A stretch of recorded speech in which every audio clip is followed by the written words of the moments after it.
The network genius, huh? But that was 40 years ago. Yeah. And now the show is not only beloved throughout America, and you're right, people watch it because they trust us with their family. There was a time when television could somehow make high-speed car chases, roadside explosions, and epic crashes feel almost heartwarming. When a show's heroes were technically lawbreakers, the local police force was more slapstick than serious.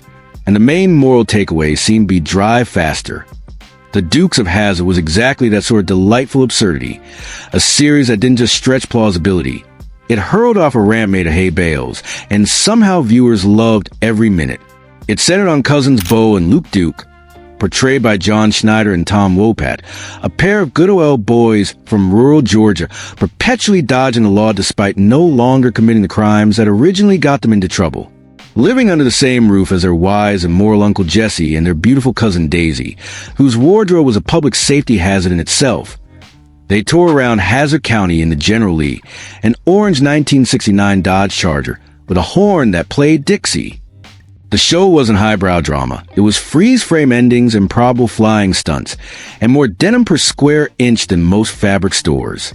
For 6 years, Friday nights meant a familiar lineup.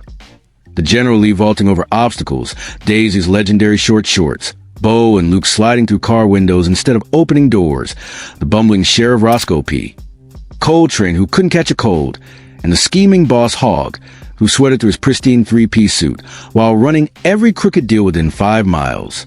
That mix of action and comedy made it a beloved fixture, and it turns out the real stories behind the scenes were just as colorful. For instance, Uncle Jesse, as played on screen by Denver Pyle, seemed like the epitome of a humble backwoods farmer, always giving homespun advice, wearing overalls, and treating $20 like a fortune. But in real life, Pyle was surprisingly wealthy thanks to a shrewd side career in oil speculation. Long before joining the Dukes, Pyle had a steady TV resume, including his well-known role as Briscoe Darling on The Andy Griffith Show. Then, in the late 60s and early 70s, he began buying up old, supposedly exhausted oil wells that most investors had abandoned back when crude sold for barely over $2 a barrel. When the 1973 oil crisis hit, and new technology made those wells productive again, Pyle's gamble paid off enormously. By the early 80s, he had earned more from oil than from decades in acting, but he continued working on screen both for fun of it and to fund new ventures. After the Dukes ended, he reprised Briscoe Darling and returned to Mayberry, appeared on shows like Murder, She Wrote in Dallas, and even took a role in the 1994 film Maverick. His last appearance was as Uncle Jesse in the 1997 Dukes reunion movie, filmed shortly before his death. Off-screen, he invested in oil and founded Uncle Jesse's Fishing Tournament in Texas, raising millions for children's charities. A man whose mountain man beer to the fact that he could have bought half of Hazzard County outright. Then there was John Schneider's almost comically deceptive audition story. At 18 years old, hailing not from Georgia but from Mount Kisco, New York, Schneider heard about the casting call for Bo Duke and decided to fake his way in. He borrowed a beat-up pickup, skipped shaving, donned a beat-up hat, carried a beer into the audition, claimed he was from a non-existent Snailville, Georgia, and laid on such a thick Southern accent that producers bought it instantly. The funniest part, he didn't even know how to drive the General Lee until after he'd been hired.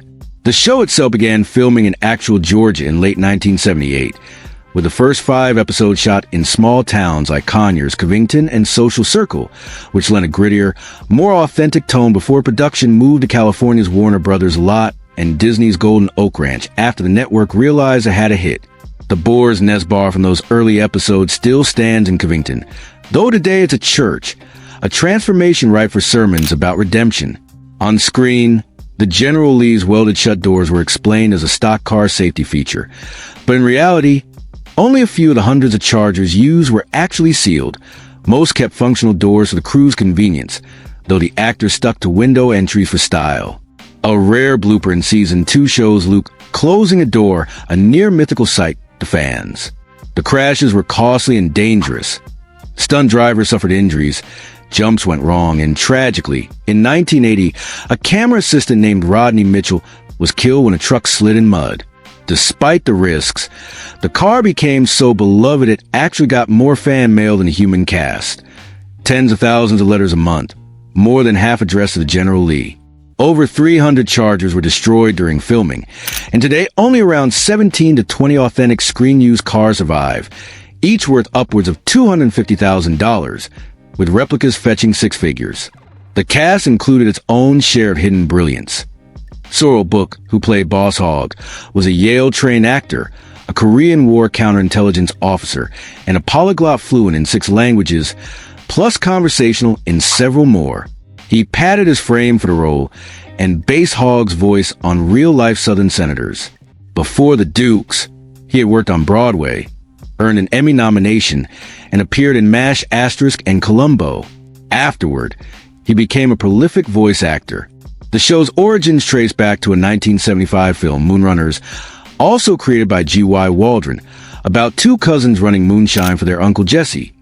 The movie had a darker tone, more violence, and actual consequences, including the death of Uncle Jesse, but shared many character names and ideas. Waldron adapted it for TV with more humor and less grit.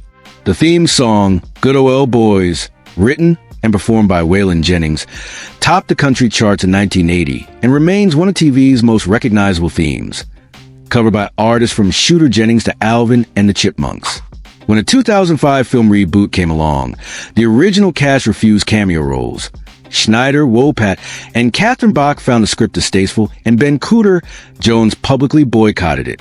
A bigger disruption had come earlier, in 1982, when Schneider and Wopat walked off over merchandising royalties, leading to the ill-fated replacement of Bo and Luke with cousins Coy and Vance Duke for part of Season 5. Ratings collapsed, and the original leads returned as soon as their contracts were fixed, with no explanation given for the switch.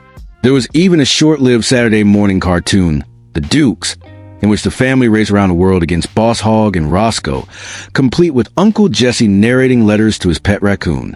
The first season starred Coy and Vance due to the real-life dispute, switching back to Bo and Luke later without comment.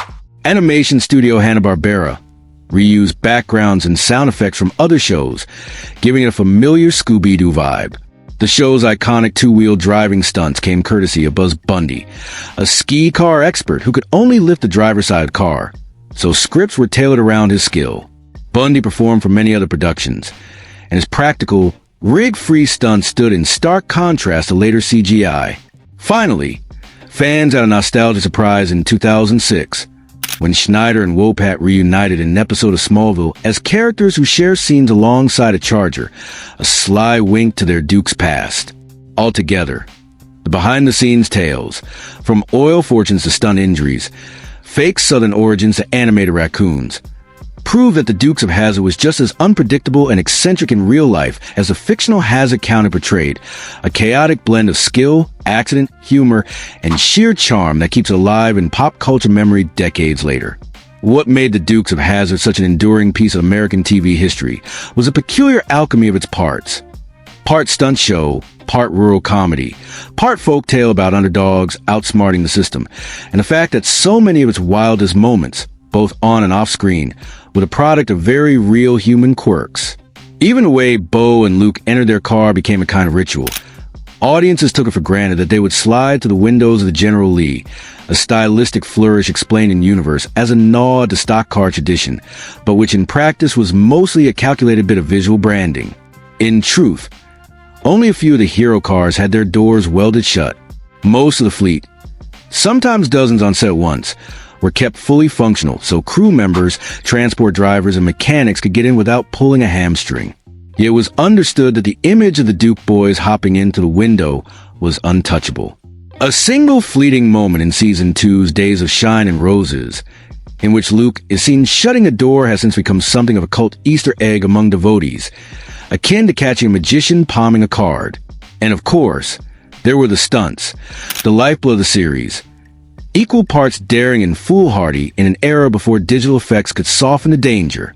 Each jump of the General Lee was done for real, and each crash had to be absorbed by an actual stunt driver. The show burned through cars and personnel at an astonishing rate, and it's sobering to realize that injuries were common, sometimes serious and occasionally fatal. Rodney Mitchell, a camera assistant, lost his life in 1980 when production vehicle lost control on muddy ground, an event that underscored the hazards lurking behind the Yeehaw energy. Stunt drivers rotated in and out, each jump bringing a mix of professional precision and prayer. The physical toll extended beyond the stunt crew. Chiropractors and physical therapists in the Los Angeles area reportedly had a steady stream of Duke's veterans for years. Despite this, the General Lee became the show's breakout celebrity. It wasn't unusual for Warner Brothers to receive over 60,000 letters a month addressed to the car, many more than went to any of the human actors. Children wanted to know its horsepower, grown-ups wanted to buy one, and countless fans simply wanted to tell the General how cool it looked in mid-flight. That cultural cachet translated into long-term collector value. Only around 17 to 20 verified screen-used cars survive today, each worth more than many American homes, with prices exceeding $250,000 for well-preserved examples. Even replicas, such as one sold by John Schneider in 2008, have fetched well over $200,000. The very first General Lee ever used, dubbed Lee 1, was purchased by golfer Bubba Watson in 2012 for $110,000 and now lives a pampered retirement in climate control storage, a far cry from leaping barns and creeks. But while the General embodied speed and flash, the brains of Hazzard County belonged to Boss Hogg, or rather to the actor behind him. Sorrel Book's on-screen persona was a bumbling, greedy caricature of Southern politics, swaddled in white fabric and forever plotting, but Book himself was a razor-sharp intellect. High school valedictorian, Columbia graduate at 19, Yale MFA, Korean War counterintelligence officer, and fluent in a half-dozen languages with working knowledge of several more. His methodical approach even extended to the voice of Boss Hogg, which he modeled on real Senator Sam Ervin and Strom Thurmond. Physically, he was of average build, 5 feet 6 inches, and about 185 pounds, so the role required padded costumes to give Hogg his memorable rotund silhouette. Book's career before the Duke spanned Broadway and prestige TV, and afterward, he moved heavily into voice work for animated series like Captain Planet Bonkers, and even a Scooby-Doo crossover special featuring the Duke Boys themselves. His death in 1994 ended a career as eclectic as it was accomplished. The genesis of the Dukes of Hazzard itself was just as eclectic, rooted in the 1975 film Moonrunners, written and directed by G.Y. Waldron. That movie, though grittier and aimed at an adult audience, contained the genetic blueprint for the TV show. Two cousins running moonshine for their Uncle Jesse in rural Georgia, a corrupt local sheriff named Roscoe Coltrane, a flashy car, in this case, a 55 Chevy named Traveler, and narration by country star Waylon Jennings. Even Ben Jones, future Cooter on the TV series, appeared in a small role, but Moonrunners was darker. Uncle Jesse dies, an affair subplot plays out, and explosive arrows are used in revenge. For TV, Waldron softened the violence, heightened the humor, and ensured no one stayed hurt by the end of an episode. That accessibility helped the series become a mass hit, and Jennings' involvement deepened the connection. His theme song, Good Oil Boys, was more than an earworm. It topped the country charts in 1980, and even broke into the pop top 40, a rare feat for a TV theme. It's been covered by everyone from Shooter Jennings to Alvin and the Chipmunks, adapted for various reboots, and remains instantly recognizable decades later. Yet not all attempts to capitalize on the Duke's legacy landed well. The 2005 feature film, for instance, was so far from the tone of the original that Schneider, Wopat, and Catherine Bach all declined cameos after reading the script, and Ben Jones went so far as to boycott it publicly, calling it sleazy and unfaithful to the show's spirit. This was not the first time a franchise had stumbled. Back in 1982, at the peak of its popularity, Schneider and Wopat walked out over a dispute regarding merchandise royalties. Their sudden absence forced CBS to introduce replacement cousins Coy and Vance Duke, played by Byron Cherry and Christopher Mayer, in an attempt to keep the formula going. Fans revolted almost instantly. Ratings sank, and the replacements, lacking the chemistry and charisma of their predecessors, lasted only 19 episodes. When the original lead returned, the transition was handled with complete narrative amnesia. No farewells, no explanations, as if Coy and Vance had never existed. Even Stranger was a 1983 animated spin-off The Dukes, produced by Hanna-Barbera, which reimagined the characters in an around-the-world car race against Boss Hogg and Roscoe, with Uncle Jesse narrating letters to his pet raccoon, Smokey. The first season featured Coy and Vance due to live-action contract dispute, But once Schneider and Wopat returned to main show, the cartoon quietly swapped them back in for season 2 without acknowledgement. The animation reused backgrounds and sound effects familiar from Scooby-Doo and the Flintstones, and the plots leaned into slapstick chases and disguised gags. While it lasted only 20 episodes, the cartoon stands as one of the oddest offshoots of a primetime hit. Of course, much of the Duke's visual signature came from its stunts, and perhaps none more distinctive than the car skiing on 2 wheels.